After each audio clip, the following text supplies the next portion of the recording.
स्वागत है आपके साथ। मैं हूं राकेश पांडे। शाम के 5 बजने वाले हैं और किस्सा कुर्सी का वक्त हो गया है और आज हम बात करेंगे चौथे चरण के लोकसभा चुनावों की। लेकिन इससे पहले अब तक के तीसरे चरण में आधी से ज्यादा सीटों पर जंग पूरी हो चुकी है, यानी 302 सीटों पर चुनाव खत्म हो चुके हैं। 302 सीटों पर जनता ने अपना जनादेश सुना दिया है, जो कि ईवीएम में बंद है, और बाकी बची है 241 सीटें, यानी 241 सीटों पर वोटिंग होनी है। पिछला जो तीसरा चरण था वो सबसे बड़ा चरण था, क्योंकि 117 सीटों पर वोट डाले गए थे। 29 अप्रैल को अब चौथे चरण का मतदान होगा। लेकिन चौथे चरण में क्या कुछ बड़ी बातें रहेंगी, यह हम आपको सिलसिलेवार तरीके से ग्राफिक्स के जरिए हम आपको बता दें।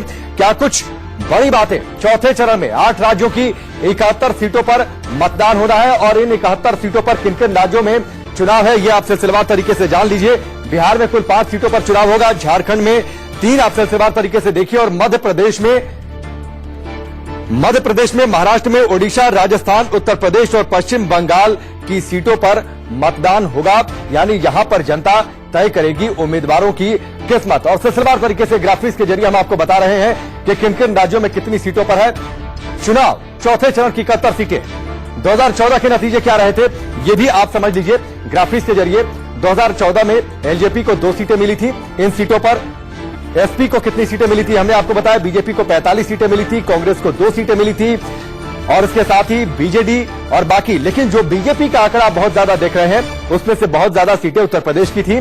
जाहिर सी बात है, चुनौती इस बार बीजेपी के सामने है। 2014 जैसी जीत दोहराने की दावा यह जरूर किया जा रहा है, लेकिन यह दावा असल ग्राउंड पर कितना सही साबित होगा, ये 23 मई को पता चलेगा, जब असल नतीजे आएंगे।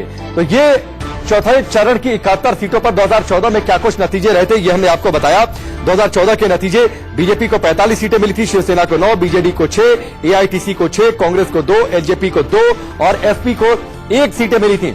302 सीटों पर 2014 का जनादेश, यानी अब तक जो चुनाव हो चुके हैं 302 सीटों पर, उन पर आप सिलसिलेवार तरीके से आप नजर डालिए।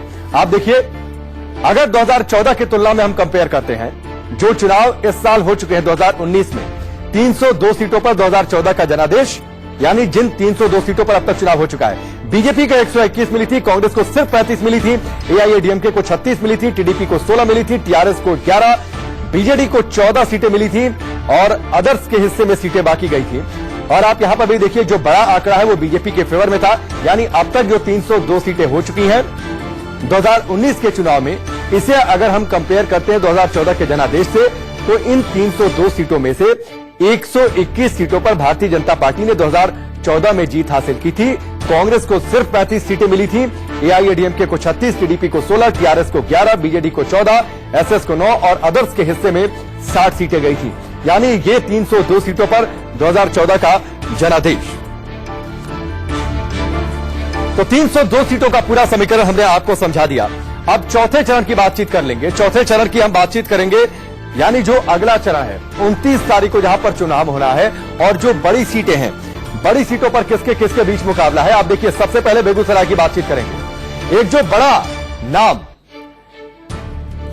गिरिराज सिंह, हालांकि शुरुआत में जब इन्हें टिकट मिला तो काफी नाराजगी इन्होंने जताई थी और ये कहा था कि ये यहां से चुनाव नहीं लड़ना चाहते। लेकिन आपको बता दें कि अगर पिछले चुनावों के इतिहास पर अगर नजर डालते हैं, तो बहुत पहले बेगूसराय से चुनाव लड़ने की इच्छा जताई थी गिरिराज सिंह ने, लेकिन इस बार कहा कि उनके सम्मान के साथ समझौता किया गया, उनसे पूछा नहीं गया। और गिरिराज सिंह के सामने जो चेहरा है टक्कर में, जिसकी सबसे ज्यादा चर्चा हो रही है, वो है कन्हैया कुमार। त्रिकोणीय मुकाबला आप कह सकते हैं। गिरिराज सिंह, साथ ही तनवीर हसन है आरजेडी के, यानी जो महागठबंधन के उम्मीदवार हैं, लेकिन लेफ्ट ने भी यहां पर अपना दावा ठोका है। कन्हैया कुमार चुनावी मैदान में है सीपीआई की ओर से। जाहिर सी बात है, एक बड़ी सीट है, एक वीआईपी सीट है, जिसकी चर्चा चौथे चरण में सबसे ज्यादा होने वाली है। और चलिए आगे बढ़ते हैं, कन्नौज का हम रुख करेंगे। कन्नौज पर 2 तरफा मुकाबला है, और जो 2 बड़े चेहरे हैं वो आपकी टेलीविजन स्क्रीन पर है। एक चेहरा है डिंपल यादव, उत्तर प्रदेश के पूर्व मुख्यमंत्री अखिलेश यादव की पत्नी है डिंपल यादव, और इनके सामने चुनौती होगी कि अपनी जीत को बरकरार रखें। सुब्रत पाठक को चुनावी मैदान में उतारा है भारतीय जनता पार्टी ने। और चलिए आगे बढ़ते हैं, जो एक और बड़ी सीट है, वो बड़ी सीट है मुंबई उत्तर पश्चिम की सीट, और जो 2 चेहरे चुनावी मैदान में है वो है संजय निरुपम कांग्रेस से, और साथ ही गजानन कीर्तिकर शिवसेना से। कांग्रेस की वापसी यहां पर हो, ये सुनिश्चित करने की जिम्मेदारी संजय निरुपम की है। और ये सीट आपको बता दें कि हाई प्रोफाइल क्यों रही है। अगर पिछले चुनावों के इतिहास पर नजर डालें, सुनील दत्त यहां से जीतते रहे हैं। 18 साल तक लगातार सुनील दत्त ने इस सीट का प्रतिनिधित्व किया है। अब वापसी कराने की जिम्मेदारी इस सीट पर कांग्रेस की संजय निरुपम के सामने है। चलिए एक और बड़ी सीट की बातचीत कर लें। मुंबई उत्तर मध्य की बातचीत करें। महाराष्ट्र की जो हाई प्रोफाइल सीटें हैं उनमें मुंबई की उत्तर मध्य सीट भी आती है और जो दो चेहरे चुनावी मैदान में पूनम महाजन है, प्रिया दत्त है, यानी दोनों बड़े चेहरे हैं। पूनम महाजन के सामने जाहिर सी बात है सीट बचाने की चुनौती होगी, लेकिन इस सीट का जो पिछला चुनावी इतिहास रहा है, आमतौर पर हर बार अपने प्रतिनिधि को यह सीट बदलती रही है। तो इस बार देखना यह होगा कि पूनम महाजन अपनी सीट को बचा पाती है या फिर नहीं बचा पाती है। इससे पहले यानी पिछले चुनावों की अगर बातचीत कर लें तो यहां पर कांग्रेस ने जीत हासिल की थी। चलिए अब थोड़ा सा महाराष्ट्र को छोड़ते हैं और राजस्थान को रुख करते हैं। राजस्थान में झालावाड़ से जो दो चेहरे चुनावी मैदान में है वह है दुष्यंत सिंह और प्रमोद शर्मा। दुष्यंत सिंह वसुंधरा राजे के बेटे हैं। 30 सालों से ये सीट बीजेपी का घर रही है। 5 बार वसुंधरा राजे यहां से सांसद रह चुकी हैं। पिछले 3 बार से उनके बेटे यहां से सांसद रहे हैं। चौथी बार चुनावी मैदान में है। जाहिर सी बात है विपक्षी दलों के सामने इस गढ़ को भेद पाना सबसे बड़ी चुनौती होगी। और चलिए आगे बढ़ते हैं, बिहार की ओर रुख करते हैं। जो बड़ी सीटें हैं उजियारपुर, नित्यानंद राय, उपेंद्र कुशवाहा, आरएलएसपी के नेता। हाल फिलहाल में काफी रस्साकशी देखने को मिली थी जब एनडीए में थे, हालांकि चले गए और इस वजह से ये सीटें जो है वो चर्चा में है क्योंकि महागठबंधन का हिस्सा बने थे एनडीए से नाराजगी जताकर। और चलिए आगे बढ़ते हैं, एक बार फिर से मुंबई का रुख करेंगे। मुंबई उत्तर की सीट है। गोपाल शेट्टी यहां से चुनावी मैदान में है और साथ ही उर्मिला मातोंडकर एक चुनावी चेहरा।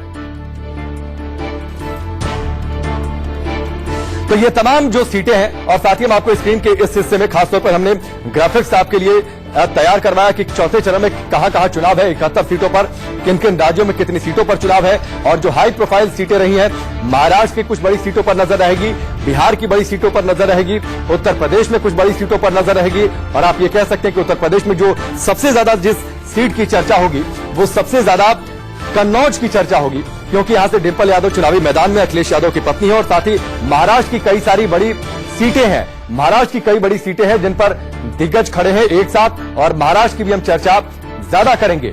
8 राज्य, 71 सीटें और इन 71 सीटों पर 29 तारीख को जनता तय करेगी उम्मीदवारों की किस्मत।